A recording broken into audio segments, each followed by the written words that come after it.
ஒரு நீண்ட தூர ரயில் பயணம். ஒரு பெண் அமர்ந்திருக்கிறாங்க. அவங்களுக்கு முன்னாடி அவங்கள யாருன்னே தெரியாத ஒரு பயணி அமர்ந்திருக்கிறாரு. ரயில் கிளம்பி கொஞ்ச நேரத்திலேயே அந்த பெண் ரொம்ப பதற்றமா இருக்கிறதை அவர் கவனிக்கிறாரு. சரி, பொதுவா எல்லாரும் பதற்றமா இருப்பாங்கன்னு அவர் விட்டுட்டாரு. ராத்திரி நேரத்தில் அவங்க கண்ணுல இருந்து தண்ணி வர்றதை பார்க்கிறாரு. மெதுவா அவங்க கிட்ட போயிட்டு என்ன ஆச்சுன்னு கேட்கிறாரு.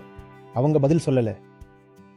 அறிமுகம் இல்லாதவங்களே வற்புறுத்தக்கூடாதுன்னு அவரும் விட்டுட்டாரு. ஆனா சாயங்காலம் ஆகும்போது அந்த பெண் துக்கத்துல கத்த ஆரம்பிக்கிறாங்க. செவுத்துல தலையை முட்டிக்கிறாங்க. இதை பார்த்த அந்த மனுஷன் அவங்க கையை பிடிச்சு, தயவு செஞ்சு சொல்லுங்க, உங்களுக்கு என்ன ஆச்சுன்னு கேட்குறாரு. அந்த பெண் சொல்றாங்க, நேத்திலிருந்து நான் தவறான ரயிலில் உட்கார்ந்துட்டு இருக்கேன். ஒவ்வொரு ஸ்டேஷன் கடக்கும் போதும் நான் தப்பான இடத்துக்கு போயிட்டு இருக்கேன்றது எனக்கு ஞாபகம் வந்துட்டே இருக்கு. இன்னைக்கு வேலைக்கு போற பலரோட கதை இதுதான். முதல்ல நீங்க ஒரு தப்பான ரயிலில் ஏறிடுறீங்க. ஒவ்வொரு ஸ்டேஷன்லையும் உங்களுக்கு இறங்குறதுக்கு ஒரு வாய்ப்பு கிடைக்குது. வாழ்க்கை உங்களுக்கு பல வாய்ப்புகளை கொடுக்குது.